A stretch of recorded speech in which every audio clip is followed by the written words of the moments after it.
Hello, and welcome to the panel, The Pain and Gain of Circular Economy, organized by the Tallinn Creative Incubator in collaboration with Creative Ports Project. Today we have 4 panelists talking about their experiences with building a business based on circular design. And before we get to know them, who they are and how they do business, I would like to go over the general concept of what circular design really is about. So if you have not before witnessed that concept, then it's incredibly important before making a product to start already thinking about in the design phase, what is the material that you're using?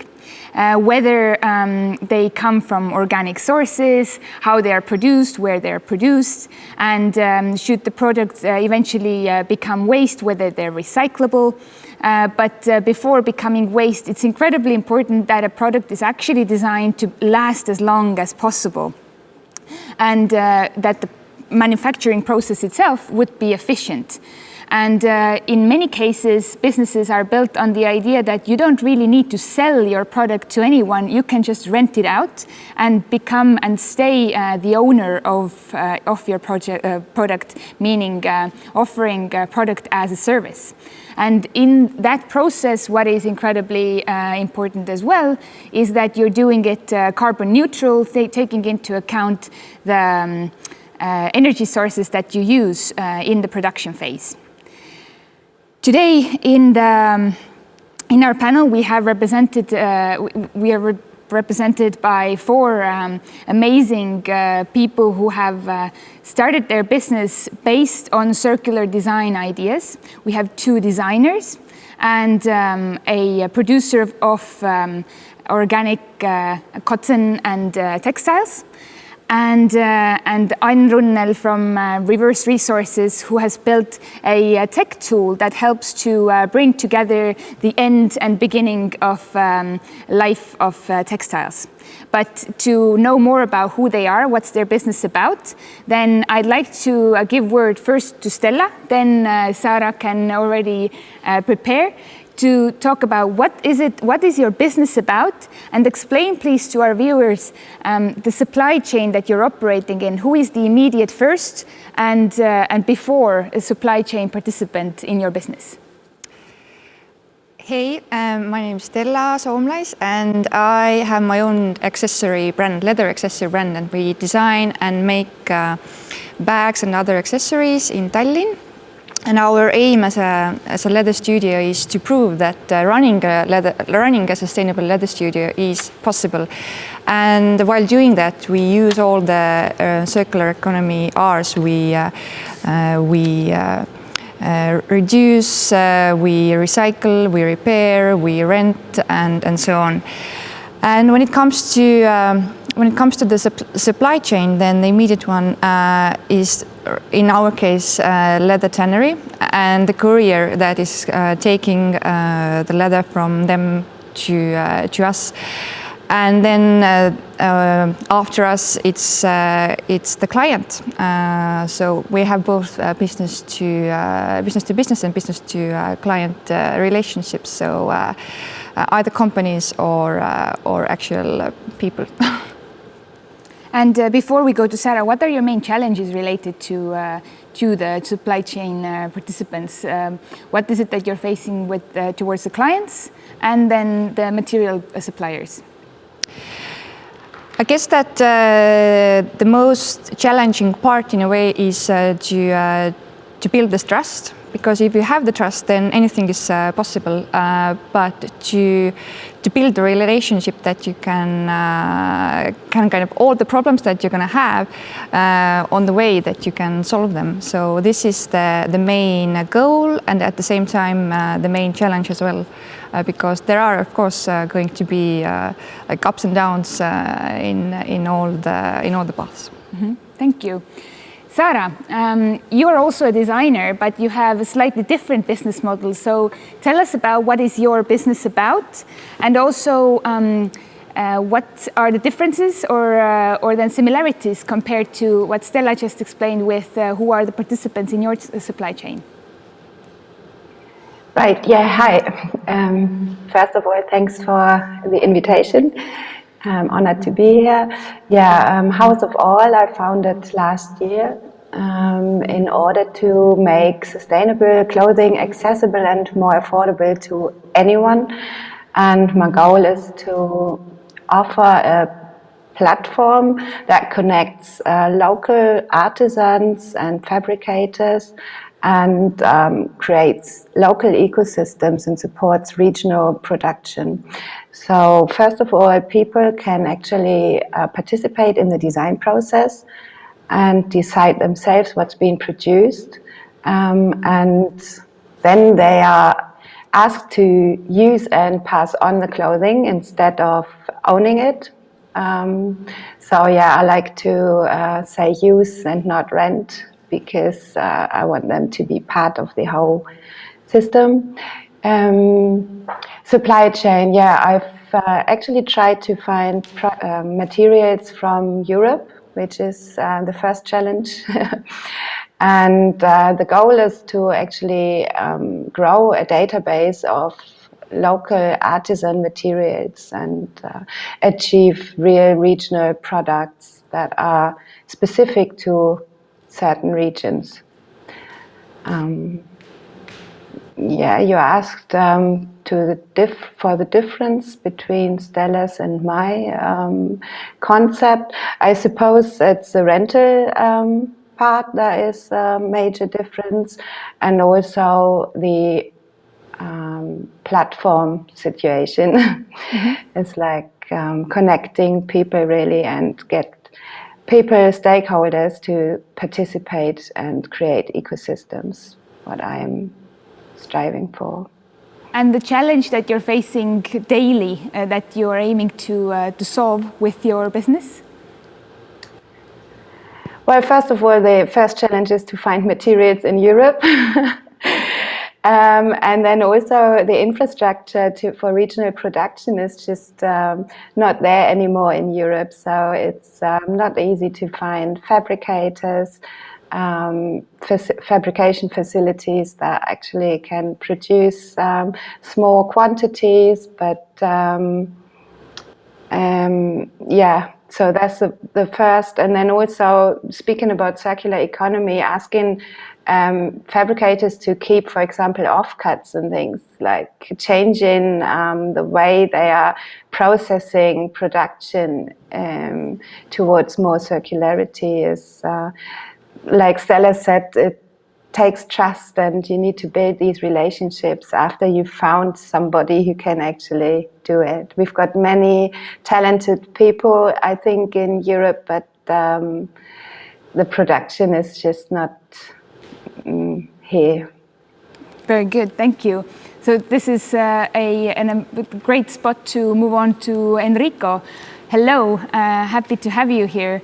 Tell us about what is it that your business does, and how do you see yourself in the supply chain? Who are your immediate partners before and after you?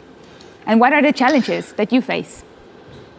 Good morning, and Terre from Berlin. My name is Enrico, and I'm the co-founder of Lebenskleidung, company called Lebenskleidung. And we are actually a B2B fabric merchant. So what we do is, we founded this company in 2008, and what just the people said before, or the participant before, is totally right, is that long, stable relationships with your colleagues, even with your colleagues or with your supply chain and with your partners, is very crucial and very important to have them, to make all these things happen, to see the progress, what is into the supply chain, and then also be part of this progress in supply chain. So what you said, is there any recycled organic cotton, is there any recycled cotton you can use, or dead stock, whatever. So just as an example, it's really, really important to have a long, stable relationships. So what we do is, we are supplying small and medium scale designer all over Europe with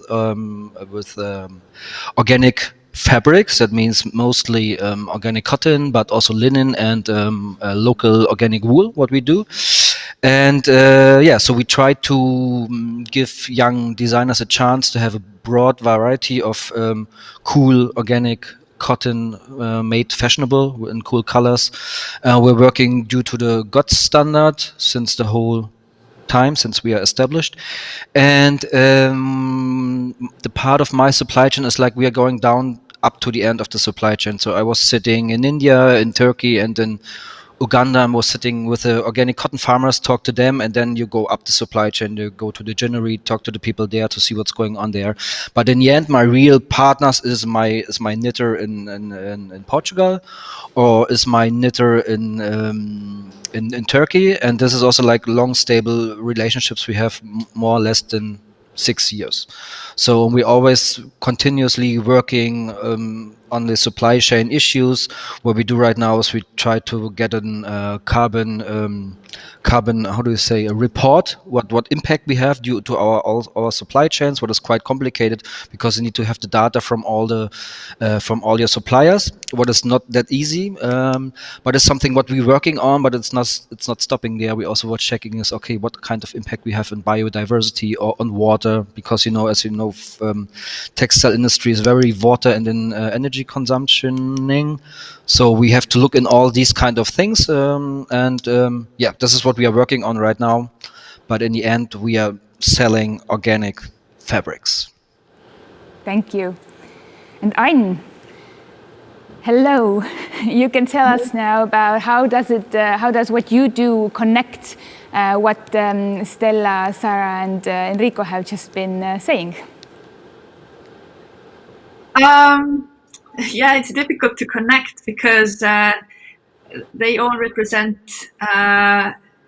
individual steps in a circular system and rather smaller production in Europe, whereas Reverse Resources is really focusing on the mass market and mass production, mainly in Asia. So just shortly what we're doing, our mission is to help global large fashion brands to build circular supply chains on a really large scale. So we're taking the focus on industrial production waste in Asian garment production and connecting that with large industrial recyclers of textile waste who can take the textile waste and turn this back into yarns and fabrics that the fashion industry can use again.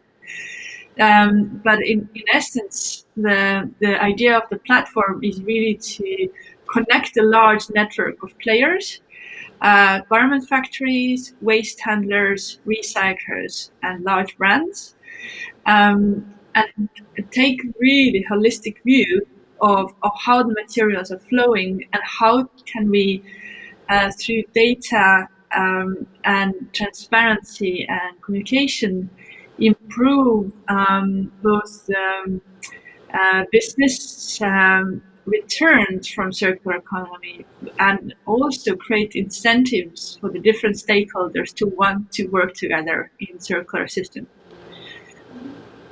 And how would you say, what is the challenge? Why is it that you are only building the system up? What are you struggling with daily to make that system work?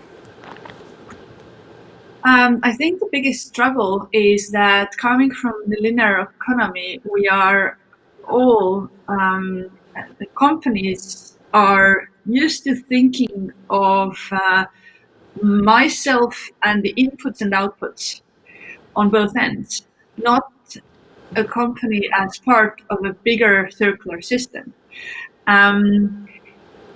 When we are showing the value, like there's a very clear win-win business case from circular material flows, but the win-win is distributed.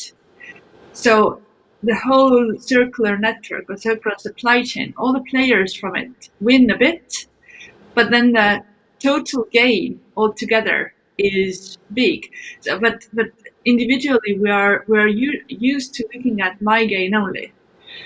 And the biggest challenge is to communicate the shared value and create the point where the individual value is felt as bigger than the shared value. I don't know if it makes sense, but this is actually the biggest challenge to like communicate this also to a really large network at the same time. Mm-hmm. Thank you. Enrico and Sarah, I see you are also nodding here, and Stella, how about giving a comment to just what Ann said, that she's working with big and large systems. What is it that also is your ambition to become large and scale? And if so, then what is stopping you from doing that? Enrico.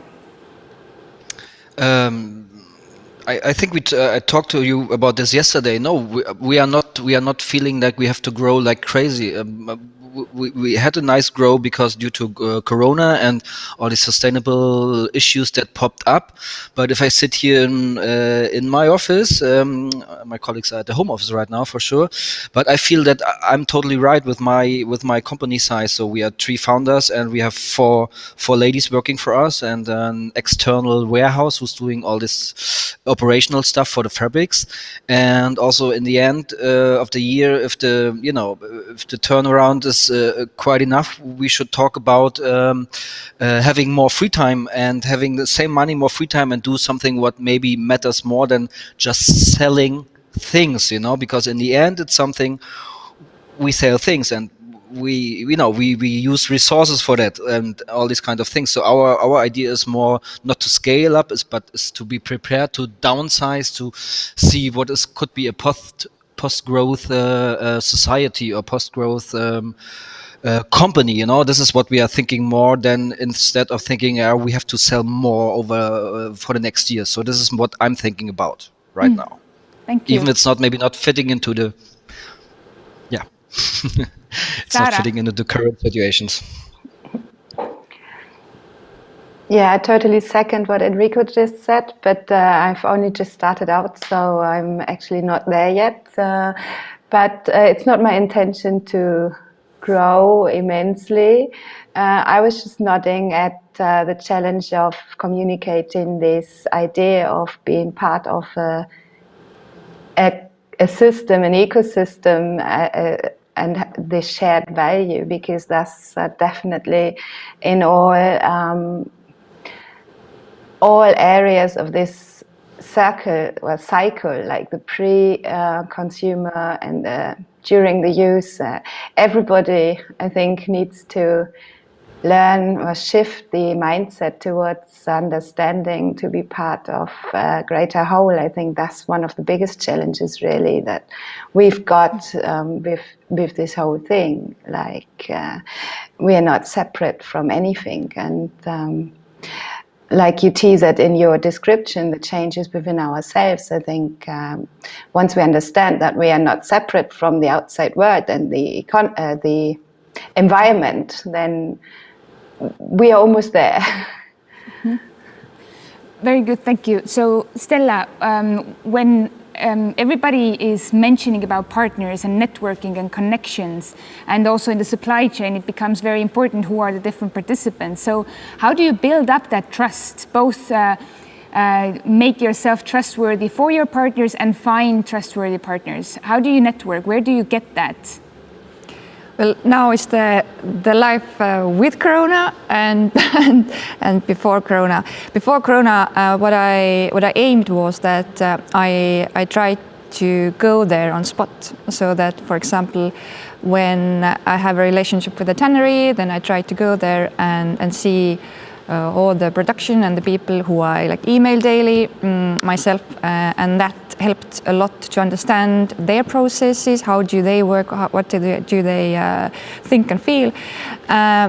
This is like one thing that was my goal, and I tried to, at some point I tried to also to go to the fairs and like to get this personal contact, because I really truly believe in this this personal touch that to have, as I mentioned before, to kind of build a relationship that that you can always go to the person on the other side of the email when you have a concern, so that you wouldn't act like someone who is angry at a bad product or something, but there always finds a solution, that every problem can be solved, and being very open about all the good things and the bad things, so that like sharing my own experience and feelings, and also the feedbacks from my clients, and so just to open up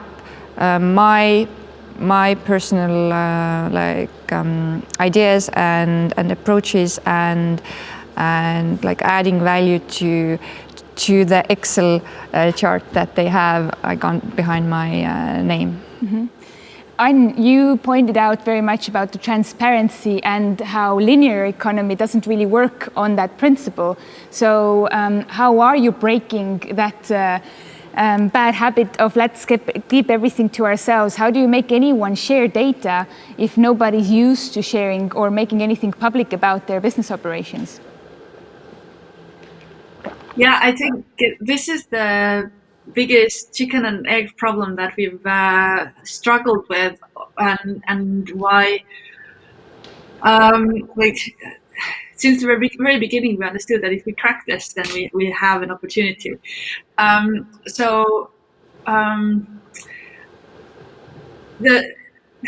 as simple as finding who's bigger and more powerful, and making them demand it from the smaller one.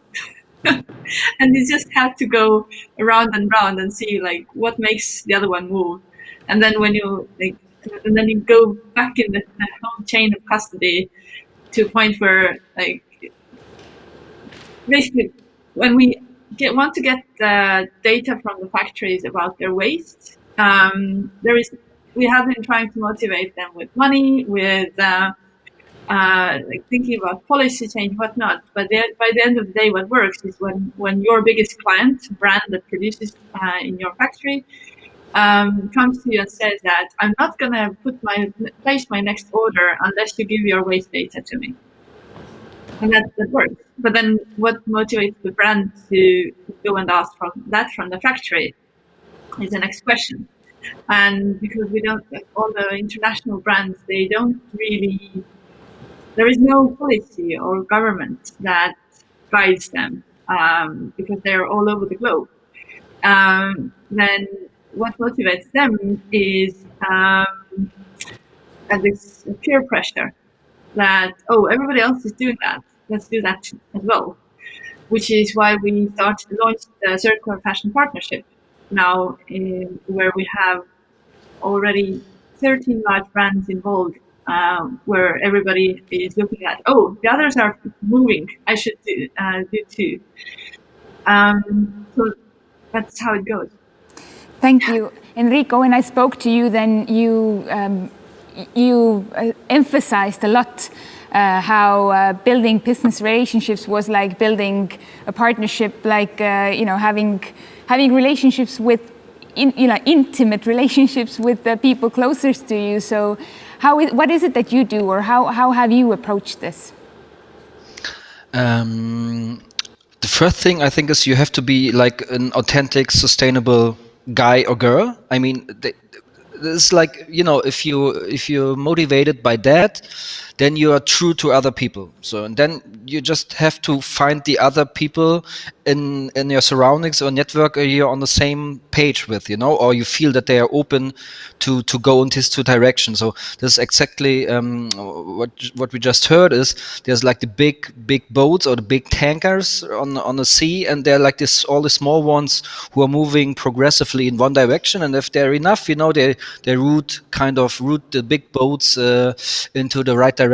And the thing is that actually we have the paradox situation right now is that what we ever wanted is that all the big companies go for organic cotton, and now they all go for organic cotton in these COVID times, and there's other problems in the production, whatever, that the market is so heated up right now that we are not getting any fair prices, because like, let's say 4 years ago we've been to Uganda to one of our cotton projects, and they said, you know, nobody wanted to have the organic cotton, you know, that was like in Germany we say like sour beer, nobody wanted to have that, you know. And now just Sarah bought the whole production, and you know, this is affecting us as well. So I'm always searching for business partners who are on the same eye level, where I sit directly with the boss on the table, and I feel that there's something openness for my crazy ideas what to do.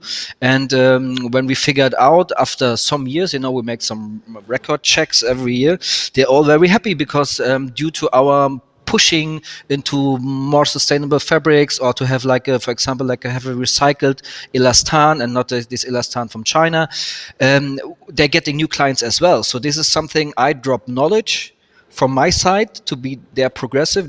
They, you know, they get this information and do something with it, and they're more competitive than on the market as well, because the whole market is shifting. So this is like a same eye level thing. And and sometimes you have to go to football with your partners, because it's just nice, you know, to hang out with the family.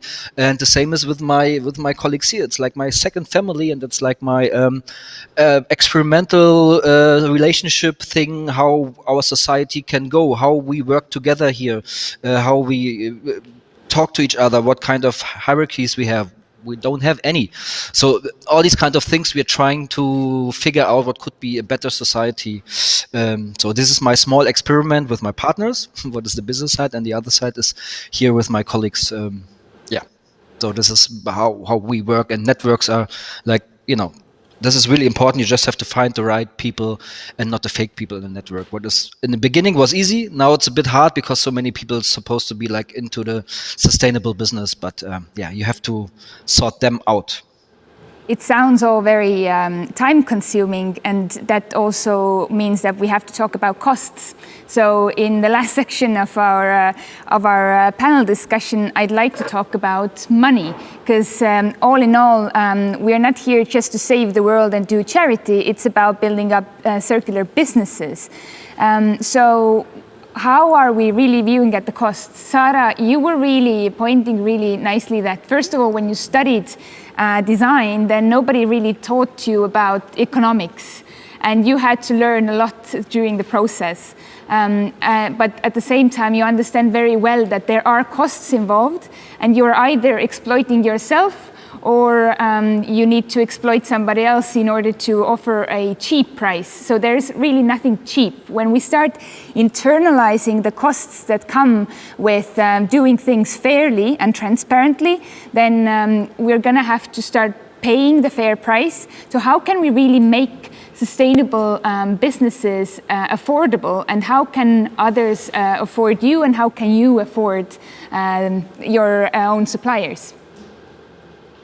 Sarah. Yeah, thanks. Well, yeah, good question. And as you rightly pointed out, I never learned anything about economics at uni, so I dived deep myself. And I actually found out about community-supported agriculture to start with, and then there is something else called CSX, which is transferring the idea of community-supported economy onto other industries. And I took up this idea really and want to share the costs amongst all the people, because everybody gets value out of it. And if they actually use clothing as long as they need it, or we all do, and then pass them on, then obviously this piece needs to be well made and really expensive, and we want it to be fair and so on. So it costs a lot, but by reusing it, these costs get covered. And if everybody shares the costs like you do when you get an organic box for your home, you really want the value of healthy food, and you're prepared to pay, say, in Germany, it's something around 60 to 90 euros a month or something, and you're prepared to pay that. And if you want sustainable clothes, I mean, the average German, I think, pays 60 to 80 euros a month for clothing, and then they expose of it. So why not pay this and have sustainable clothing at all times? So I think what we really need is a shift of economy as well, like create a new economy that is also, like Ann spoke about, is to do with transparency, because you need to be transparent about what you actually, what the costs incurred are, and trust and good relationships. But then we all can share value and share the costs as well. So that's my solution to it. Stella, how have you made your products affordable, or who can afford your products, and how can you afford to do business the way you do?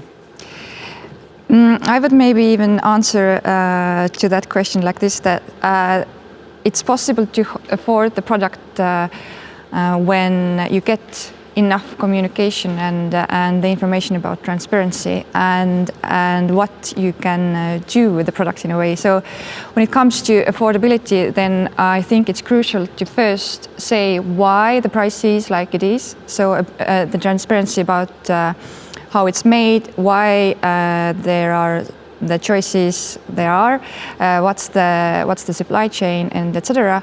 Then being very friendly in a way that if there's a problem, then there's always a possibility to come back, so that there is no risk to the customer in a way that or like this thought that I'm gonna buy a very expensive product and I'm gonna be alone with it afterwards when I don't like it or when I have a problem. So to have this trustworthy relationship there. And then what we have also done is that we have kind of taken some steps towards the customer, which means that they can test and rent it before and be sure that the product is what they need. And I think that's, I would even like underline it, because eventually what we want is that all the clients that become our clients would be really happy with our product, because if we are going to be all about let's just sell as much as possible, then eventually we're going to have also customers who are not they have not thought through their decision to buy the product, and that is going to lead to new problems, that is going to need to like new resources and so on. And when it comes to the other part, like this production supply chain, then this is something that I'm right now very much like trying to understand. It's as Sarah, then I also have a design background, and business was something that was not taught in university. So kind of trying to find the sweet spot of the size, so that I would be worthy enough partner for the other companies that give the material, for example. So to find the sweet spot of the size and the prices and the affordability, but at the same time not giving up your principles and trying to push for the better solution, for the circular solutions, and kind of make yourself important enough, even if it's not money-wise. Then, when it comes to circularity and the ideas that you kind of have, then to have the importance for the partners, so that if you ask for something, then they would actually listen and kind of respond to it, not take you as someone small and only deal with the big partners. Thank you.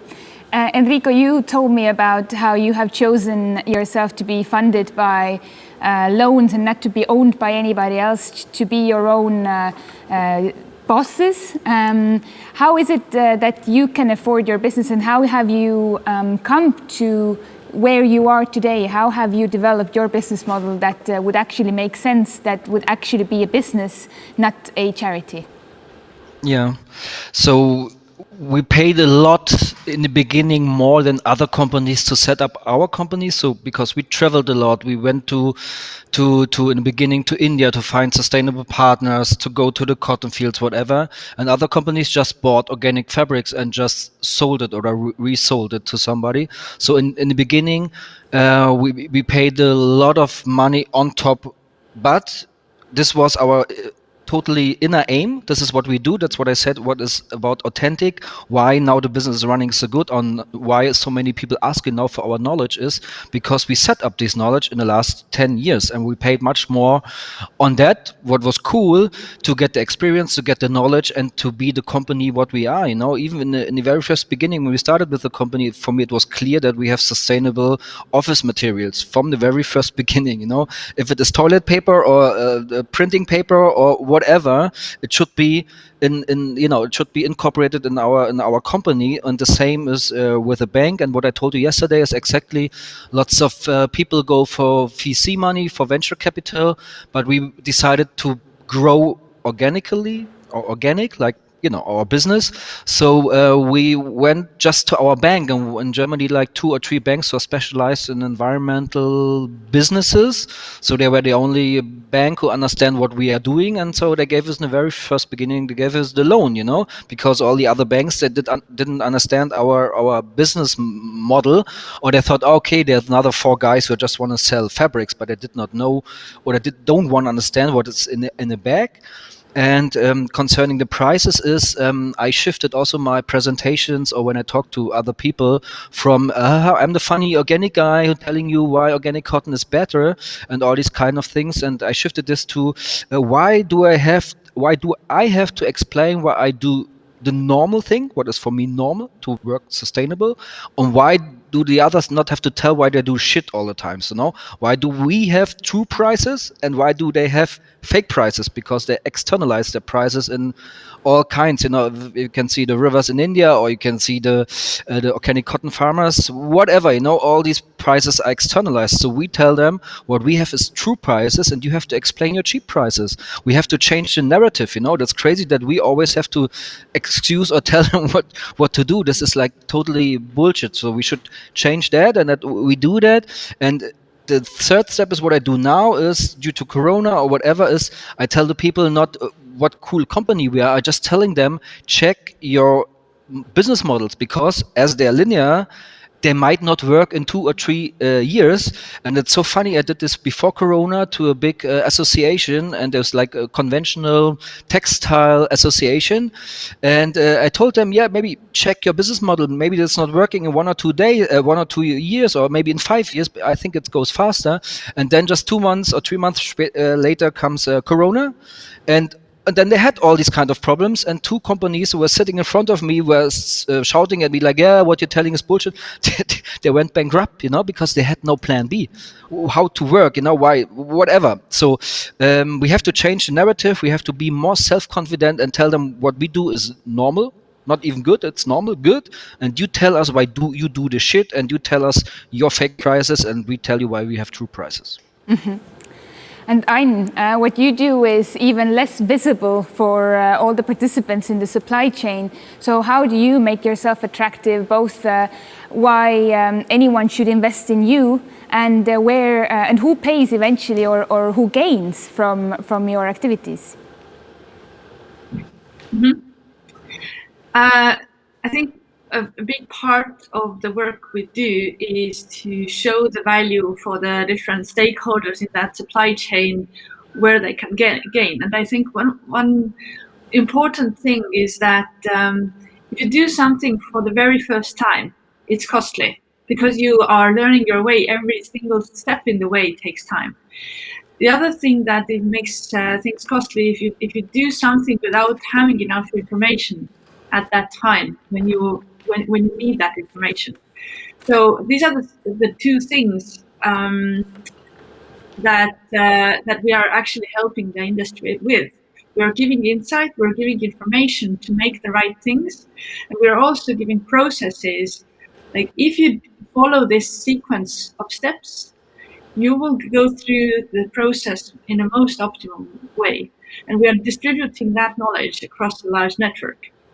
So we have found quite a number of places where a better process, a clear chain of custody, or better information helps to save money, save time, and make more money for the different stakeholders. The garment factory, waste handler, recycler, and brand, all of them have a win-win benefit from sharing information. And by giving that value, releasing that money from that supply chain, we are also able to earn our share of the money.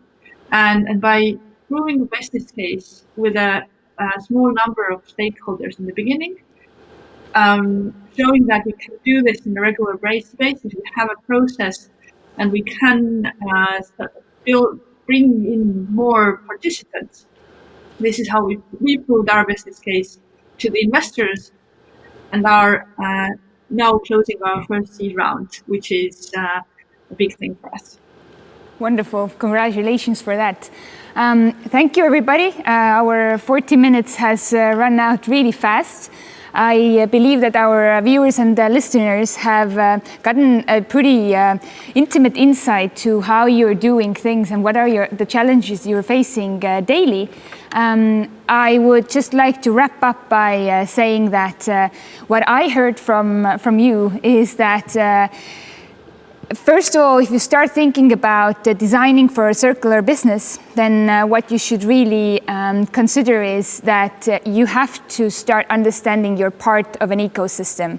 That a circular business is an ecosystem where you have an important role to play, and you should really understand also the partners you're working with, but not only understand them, but really build strong relationships with them. That requires you to be transparent, trustworthy, trust others, and really understand what is the value that you are generating for your partners. And partners also can mean for your client, that your client really knows what is it that they're paying their money for. So that everybody wins a little, like Ann said, but everybody gains a lot. So the value that we're generating can also be monetary, but also social, environmental, and in the long run, we are all living in a better world when looking back. So to wrap up. We are going to be showing you during the break a video from Markus Vihma where he explains once again the principles of designing for a circular business. Stay with us, stretch, drink some water, but don't go anywhere because there are many wonderful, interesting panels still to come. Thank you, everybody.